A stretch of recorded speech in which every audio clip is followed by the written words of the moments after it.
मौलाना मदनी पागल हो चुका है। देखिए होता है ना, बुढ़ापे में लोग सटिया जाते हैं। रहेंगे खाएंगे यहाँ की और वंदे मातरम नहीं बोलेंगे तो पाकिस्तान चले जाए ना।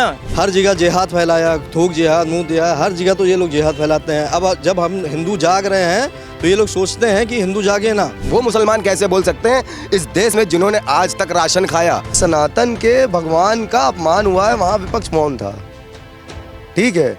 और जहाँ मुसलमान के हित की बात आएगी सारा विपक्ष एक साथ खड़ा हो जाता है। उत्तर प्रदेश वो राज्य है जो दिल्ली की सियासत को तय करता है और इस राज्य का सियासी पारा कभी थमा नहीं रहता। ये वो राज्य है जो ये तय करता है कि अगर देश की डेमोग्राफी भी बदल रही है तो उसका कितना प्रभाव पड़ेगा।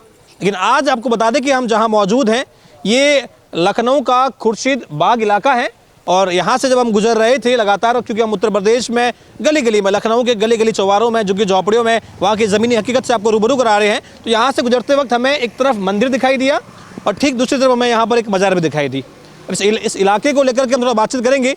कुछ युवा साथी जो हैं इस तरफ खड़े भी हुए हैं, अपने बातचीत भी कर रहे हैं, उनसे भी हम जानेंगे कि आखिर लखनऊ में और उत्तर प्रदेश में इन दिनों जो सियासत चल रही है, चाहे वो घुसपैठियों को लेकर के मुख्यमंत्री जी का सख्त आदेश हो, चाहे वंदे मातरम को लेकर के उनका फरमान हो, चाहे मदरसों में जिस तरीके से ये कहा गया है कि भाई ATS को उनकी जानकारी देनी पड़ेगी, वो आदेश हो, जो भी उत्तर प्रदेश में आदेश है, जीरो टॉलरेंस की नीति हो, किस प्रकार से लखनऊ का युवा उसको देखता है। तो हम शुरू करते हैं। देखिए यहाँ एक मंदिर है, यहाँ एक मज़ार है और कुछ भाई लोग यहाँ पर खड़े हुए हैं, थोड़ा इनसे बातचीत का प्रयास करते हैं। क्या शुभ नाम हुआ सर आपका? विशाल गुप्ता नाम है हमारा, मैं प्रदेश उपाध्यक्ष हिंदू समाज पार्टी हूँ। विशाल भाई, उत्तर प्रदेश जो है दिल्ली का रास्ता भी तय करता है और मुख्यमंत्री योगी जी यहाँ पर विराजमान हैं। अभी कैसा काम चल रहा है योगी जी का? एकदम ज़बरदस्त, शानदार, ज़बरदस्त और जिंदाबाद। मतलब ये समझ लीजिए कि योगी जी की सरकार और माननीय श्री नरेंद्र मोदी जी का एक आशीर्वाद प्रधानमंत्री के रूप में जो उत्तर प्रदेश की जनता को मिल रहा है, आप यकीन नहीं मान सकते हैं कि ये सौभाग्य है उत्तर प्रदेश वासियों का, अवध वासियों का, भारत देश के हिंदुओं का, कि आज हमें योगी आदित्यनाथ जैसा मुख्यमंत्री उत्तर प्रदेश में और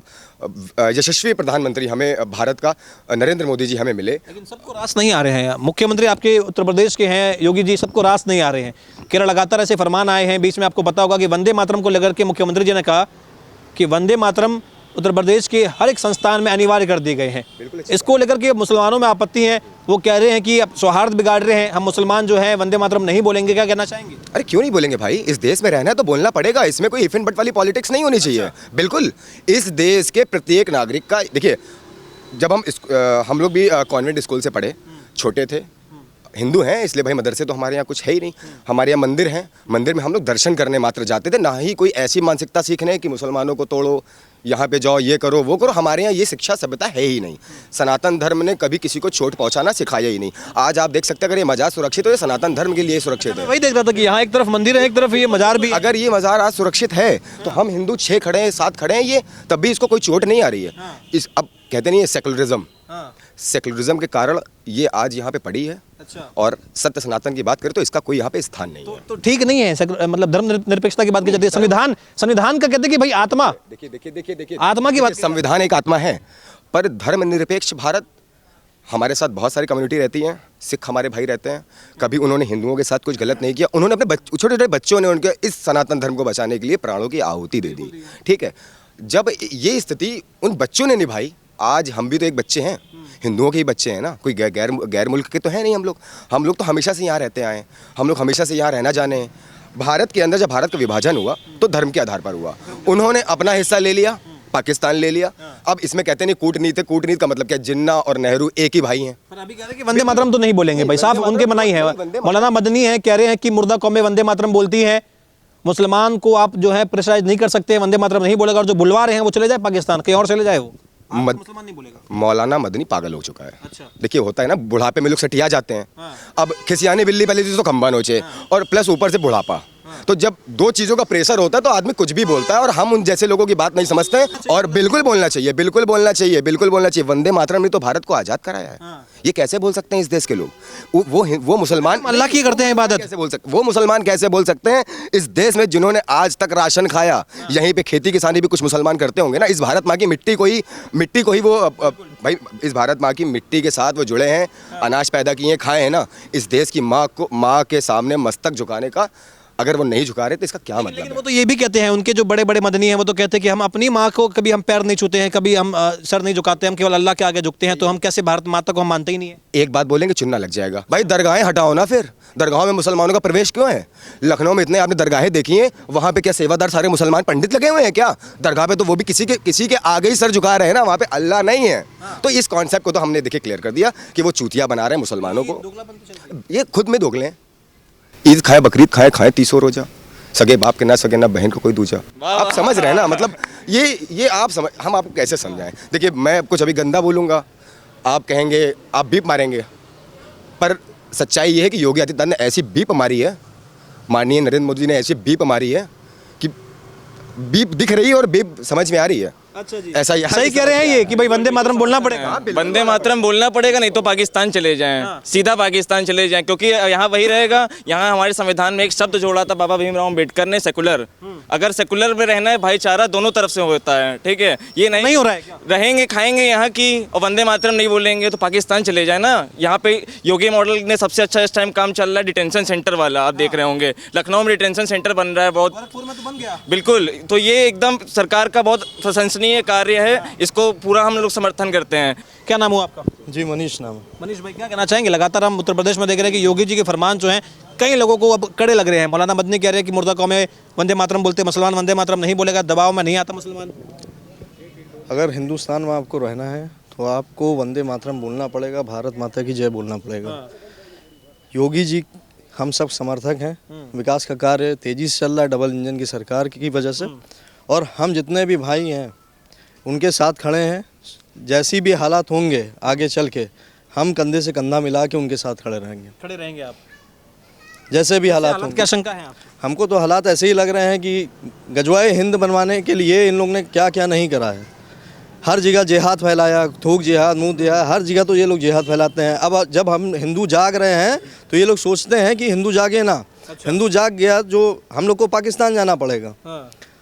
तो हम यही कहना चाह रहे हैं कि अभी भी समय है, हिंदुओं जाग जाइए और योगी जी का, मोदी जी का समर्थन करिए। विपक्ष में जो अखिलेश यादव हैं ये सब बहरूपिये हैं। अरे लेकिन विपक्ष तो कहता है कि ये धर्म की राजनीति कर रहे हैं, योगी जी को कुछ और। धर्म की राजनीति 70 सालों तक होती आई है, हिंदू मरता आया है। गांधी जी कहते थे कि अगर आपको मुस्लिम मारे तो मुस्लिम को मारिए ना, मर जाइए, आग में जल के कूद के मर जाइए खुद, लेकिन उन पे वार ना करिए। ये अहिंसा का पाठ जो गांधी जी पढ़ा के गए हैं बहुत गलत पाठ पढ़ा के गए। अच्छा जी, अब हिंदू चुप नहीं बैठेगा।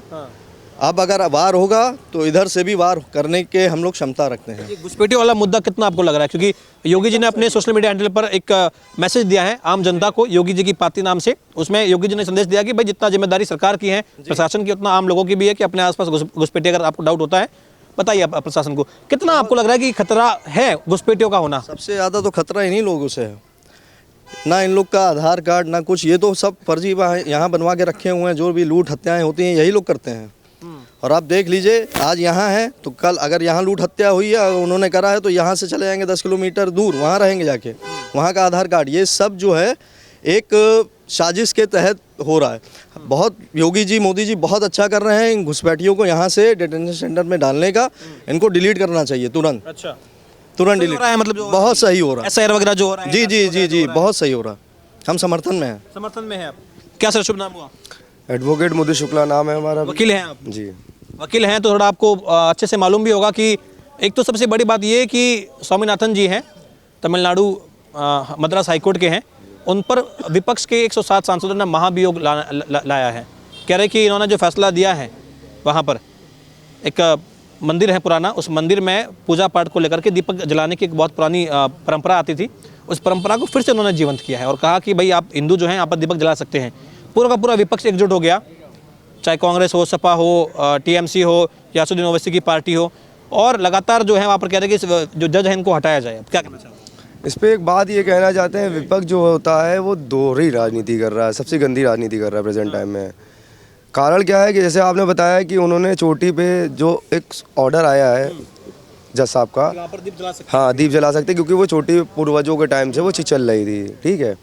उस पर मैं ये बात कर रहा हूँ, CGI गवाही, एक अभी आपके चीफ जस्टिस ऑफ रहे हैं इंडिया, ठीक है, जूता फेंका गया था। जी जूता फेंका गया था, उनके ऊपर किस बात पे जूता फेंका गया था? तब विपक्ष कहाँ था? तब विपक्ष कहाँ था? तब विपक्ष मौन था। क्यों? क्योंकि सनातन के भगवान का अपमान हुआ है, वहाँ विपक्ष मौन था, ठीक है। और जहाँ मुसलमान के हित की बात आएगी सारा विपक्ष एक साथ खड़ा हो जाता है। हमने तो राम मंदिर, पास तो एक मजार भी है, वहाँ पे एक दरगाह भी है। दरगाह तो ये लेटे हुए हैं, देखिए आप पीछे देखिए, इधर भी है। ये तो पूरा लैंड जिहाद है, लैंड जिहाद है। लैंड जिहाद है ये। इनके जिहाद के बहुत ऑप्शन है, लैंड जिहाद है, लव जिहाद है। एक बार मैं दिखा भी दूं। बिल्कुल देखिए ये रोड है, ये देखिए रोड है, और रोड के बिल्कुल सेंटर में ये एक मज़ार है। अब यहाँ जो लोग रहते हैं, अब उसे वो लैंड जिहाद भी कह रहे हैं। थोड़ा यहाँ आएंगे आप? ये बिल्कुल रोड के सेंटर में ही है। कितना समय आपके हिसाब से, आप यहीं के है ना, लोकली है ना, तो आपके हिसाब से ये कितना समय पहले हुआ होगा ये बनी हुई? हमारी उम्र 30 साल है लगभग, ठीक है। तो मैं यहीं, मेरा पास में अरविंदो कॉलेज रहा है, स्कूल रहा है, तो मैंने वहीं से पढ़ाई करी है। मैं तो बचपन से इसको देख रहा हूँ। देख रहे हैं, बचपन से देख रहे हैं। आप सभी लोगों ने देखा होगा। देखिए बचपन से तो देख रहे हैं, पर हमारे पिता ने नहीं, इनको नहीं, हमारे पिता का जब बचपन यहाँ था तब शायद ये नहीं थी। तब नहीं थी ये। हाँ बिल्कुल नहीं थी। आपको हम टॉपिक पे आ जाते हैं। पहले जो आपने वहाँ मद्रास हाई कोर्ट की बात करी, मैं उस पर आता हूँ। जब सीजेआई गवई ने जब ये कहा कि विष्णु जी से कहो, खुद जाके अपने भगवान से कहो कि अपना सर खुद लगा लें, तो एक आप ये सोचिए कितनी घड़ी गंदी मानसिकता है कि एक इतने बड़े पद पे, चीफ जस्टिस ऑफ इंडिया, ठीक, पढ़ा लिखा एजुकेटेड पर्सन, जो देश के सबसे बड़े न्यायाधीशों में नाम है उसका, ठीक, एक संवैधानिक पद पे बैठा है, जब वो ये सब बात करता है तब विपक्ष क्यों मौन होता है? तब मौन थे वो। क्यों मौन होता है? क्या सनातनी से खाली दुश्मनी है? और जितने भी विपक्ष हैं, आप कह रहे हैं 70 साल से, 70 साल ने, मैं आपको फॉर लॉयर की हैसियत से मैं आपको एक चीज़ बताता हूँ। कांग्रेस ने जो संविधान बनाए हैं, संविधान में जितने भी सेक्शंस हैं, आर्टिकल हैं, उसमें सिर्फ हिंदू विरोधी हैं, हिंदू विरोधी है। सिर्फ हिंदू विरोधी हैं, जिसको धीरे धीरे करके ख़त्म करा। जैसे आपका 370 सबसे बड़ा मुद्दा था, कांग्रेस ने लाया 370। क्यों लाया? देश की आज़ादी 1947 में हुई धर्म के नाम पे। जब धर्म के नाम पे पाकिस्तान तुम लोग ने ले लिया, तो इसको धर्मशाला क्यों बना दिया? मेरा सबसे बड़ा सवाल ये है। आज धर्म के नाम पे फिर एक राजनीति हो रही है। आप एक बात कह रहे थे डेमोग्राफी एक जैसी चीज़ जो है, अभी आपको प्रेजेंट टाइम को बता दूं, 29 स्टेटों में 9 स्टेट ऐसे हैं जिसमें मुस्लिम बहुल इलाके हो चुके हैं, वहाँ से हिंदू भाग रहा है। क्यों भाग रहा है? क्योंकि उनका एक टारगेट है। उन्होंने कहा है कि इस्लाम क़यामत की रात, उनके कुरान में ये चीज़ लिखी, क़यामत की रात उस दिन आएगी जिस दिन पूरे भारत पे इस्लाम का झंडा फहरेगा।